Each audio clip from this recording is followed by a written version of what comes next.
Olá, amigos, para mais este episódio do nosso programa Debatendo Joana de Ângeles, aprofundamentos na série psicológica. Hoje vamos conversar sobre elementos que carregamos dentro de nós, sem que muitas vezes tenhamos nos dado conta da sua presença. Por muitas vezes nos lamentamos como que somos pessoas, por ora bondosas, afáveis, em outros momentos agressivas, violentas, temerárias.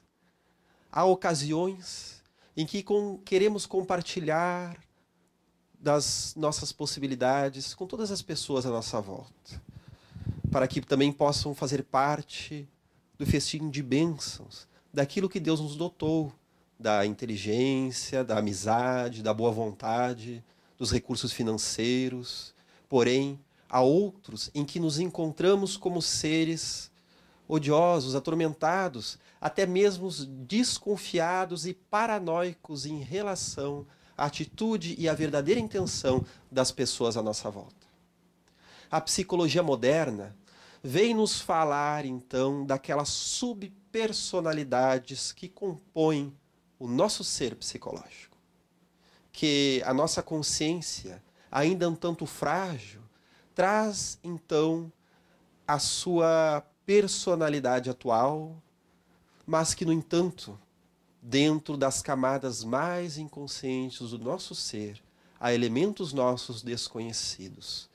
Seriam estes os complexos ideoafetivos, mais popularmente conhecidos como complexos psicológicos. Talvez já tenhas ouvido falar sobre eles naquelas colocações: fulano de tal tem um complexo de inferioridade. Tem horas, então, que ele se sente quase que um cachorro abandonado.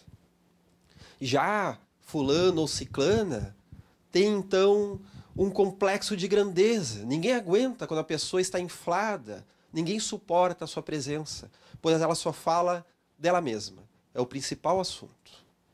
Há outros tantos complexos, como o complexo do paterno, do materno, a nos trazer recursos criativos, mas também marcados por todas as vivências que já tivemos nesses aspectos da realidade.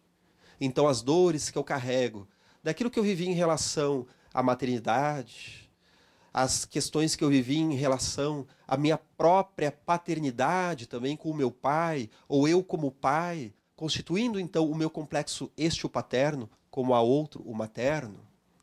As questões que eu vivo em relação ao complexo da criança, seja a criança em forma de criatividade, em forma de renovação, de inovação, pois este é um dos recursos presentes no complexo da criança.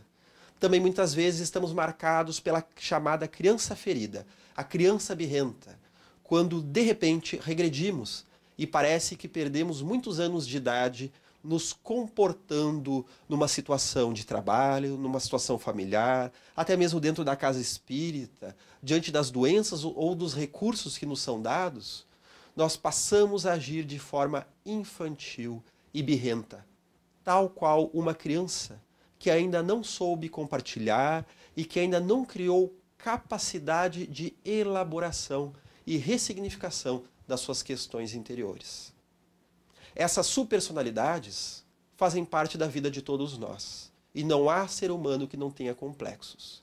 O nosso trabalho de integração psicológica, de desenvolvimento da personalidade, é justamente o trabalho de integrar estes complexos muitas vezes opostos. Complexos que se insurgem na nossa vida pedindo para serem vistos. São os nossos medos infantis, as nossas questões, então, não trabalhadas, a fim de que possamos a solucionar da melhor forma possível, no nosso processo de individuação, como nos traz o psicólogo suíço Carl Gustav Jung, de tornarmos-nos um indivíduo não dividido, único, integrado. É o momento em que estes complexos, gradativamente, ao serem integrados em nossa personalidade, aonde então eu posso ser amoroso sem ser complacente, e usar a minha agressividade não mais para ser violento, mas para ser assertivo. Então esses polos opostos se uniram, se integraram, como neste rápido exemplo destes valores que citamos há pouco. Nós vamos, então, transformando estes núcleos ideoafetivos de ideias e afetos, ideias e sentimentos que vêm à tona naquele momento, como núcleos criativos, dotados de virtuosidade, de fatores que, ao invés de nos roubarem no dia a dia, estarão nos conduzindo a uma vivência mais plena da realidade. Pois eis que há a mentora Joana de Ângeles. E nos trazendo, então, uma visão da espiritualidade, ela vem ratificar estes conhecimentos que Jung já trouxe lá no início do século XX e que ficaram grafados na sua psicologia analítica, na psicanálise, da qual ele fez parte durante um tempo, e na psicologia como um todo, em outras correntes e até mesmo no conhecimento popular. Ela nos fala que esses complexos existem verdadeiramente, que fazem parte, justamente como o velho sábio da psique nos disse, da nossa personalidade ainda um tanto fragmentada. Pois bem, ela nos traz no livro Triunfo Pessoal a noção de que os complexos psicológicos, eles refletem os milênios de evolução do nosso espírito, das nossas experiências transatas, aquilo que vivemos em vidas passadas, reencarnações anteriores. E ela nos diz que estes conteúdos, eles tomam de assalto o ser que nós somos agora, principalmente os de qualidade perturbadora. Vamos explicar melhor. Aquelas personalidades que nós fomos em vidas passadas e que ainda não soubemos devidamente solucioná-las naquelas ocasiões. Peguemos, por exemplo, no livro Há 2000 anos, onde Emmanuel relata uma encarnação anterior, onde ele foi o poderoso senador romano Públio Lentulus. Já naquela vivência, ele era assaltado por temores, por raivas, rancores, sentimentos nefastos, provindos de uma encarnação ainda anterior, quando ele foi Públio Lentulus Sura, o nome muito parecido, o próprio avô, o seu próprio avô. E que naquela ocasião, ele tinha o hábito de furar os olhos dos seus inimigos, dos seus adversários políticos. E de repente ele era tomado de assalto por pesadelos, por sensações negativas, por sentimentos que mais lhe infelicitavam do que lhe fortalecia. Dentro do entendimento de Joana de Ângeles, o nosso processo, então, de individuação é também um processo natural, sem que o saibamos, de cura daqueles delitos, daqueles desequilíbrios que cometemos em encarnações passadas e que estão gravados dentro de nós como potencialidades de resolução que não foram vividas na época. Então, se hoje, de repente, eu sou tomado por uma agressividade dentro do meu serviço, dentro do meu convívio familiar, aonde eu me encontro, que não condiz com a minha personalidade ou aquela pessoa que eu quero ser, não se trata apenas das obsessões espirituais, como vamos debater em encontros futuros. Trata-se também dos nossos complexos psicológicos. Aquele ser está violento lá dentro, a bater as portas do meu espírito. Emmanuel, como nós sabemos, através da psicografia de Francisco Cândido Xavier, veio nos revelar que ele reencarna posteriormente como padre Manuel de Nóbrega. Então, se fôssemos hipotetizar, poderíamos dizer que o padre Manuel de Nóbrega poderia, em algum momento, ter a necessidade de trabalhar alguns complexos psicológicos, aqueles resquícios que ainda ficaram de quando ele foi Nestório, de quando ele foi Públio Lentulus, de quando ele foi seu próprio avô também, Públio Lentulus Sura. Aqueles elementos mais agressivos e mais difíceis.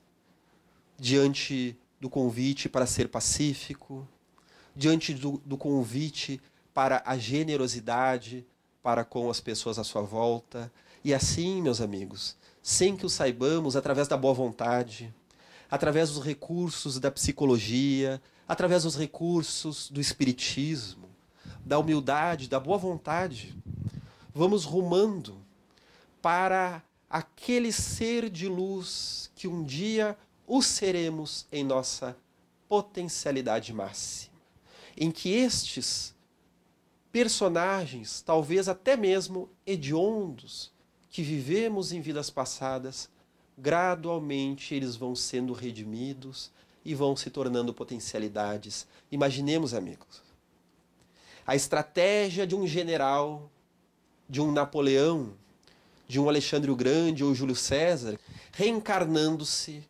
através de um olhar caritativo, aonde o seu senso estratégico, a sua inteligência, não mais rumará para os complexos de poder, mas sim para a generosidade. Naturalmente que para que essa personalidade assim possa o fazer, haverá os desafios da vida, os confrontos, os autoencontros, as dificuldades. Por fim, lembrando o caso do poeta, médium espírita, Jesus Gonçalves, que nos deixa as suas marcas através da sua poesia e através dos seus livros psicografados, em que ele nos relata que nessa última encarnação, como Jesus, através da doença da lepra, da hanseníase, enfrentando as dores naturais dessa condição de vida, ele pôde defrontar-se com aqueles sentimentos, com aquelas tendências psicológicas mais difíceis, de quando ele foi o cardeal Richelieu, um dos homens mais poderosos do absolutismo francês, também responsável por inúmeras das guerras que marcaram aquela época na corte do Rei Sol. E também daqueles elementos ainda mais antigos, de quando Jesus teria sido, na antiguidade, o conquistador bárbaro Alarico, aquele que fez sofrer os cidadãos romanos invadindo o centro do império naquele movimento, naquele momento de decaída do Império Romano, através da sua violência, da sua raiva, da sua agressividade, que raras vezes foi diminuída. Como uma das raras, o contato que ele teve com Santo Agostinho, que lhe pedia piedade. Vejamos a riqueza daquela alma que um dia foi violenta, mas que hoje, marcada pela hanseníase, transformou aquela coragem embrutecida em coragem da boa vontade, pois é relatado que os leprosários disputavam a presença daquele maravilhoso paciente, pois ele elevava o clima espiritual e psicológico dos ambientes através do seu humor, da sua boa vontade, da sua mediunidade ostensiva e das suas palavras de compreensão e entendimento. Formava até mesmo bandas de jazz ali com os pacientes e dava conselhos de entendimento até mesmo aos enfermeiros e médicos que lhe cuidavam. Meus amigos, este é o convite que a vida vem nos trazer. Pois Jesus já nos falava que ovelha alguma ficará afastada do seu rebanho, que ele, como bom pastor, vai atrás de cada uma, auxiliando a redimi-la, a reintegrá-la dentro das suas capacidades maiores. Pois ele não desejava o mal do pecador, mas a morte do pecado. Este sim, ou melhor, do equívoco diante das leis da vida, e não do que se equivocou. Este se redime. Voltando ao aspecto psicológico, nós jamais eliminamos um complexo.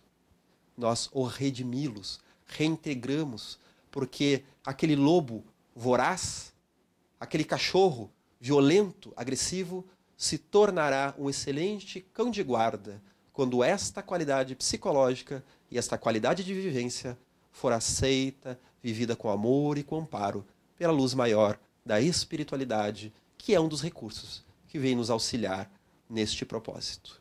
Meus amigos, agradecemos mais uma vez a sua presença aí no seu lar, no seu trabalho, no seu dia a dia, através do televisor, do smartphone, acompanhando os cursos da Associação Médico Espírita do Rio Grande do Sul, sobre a série psicológica de Joana de Ângeles e sobre assuntos mais.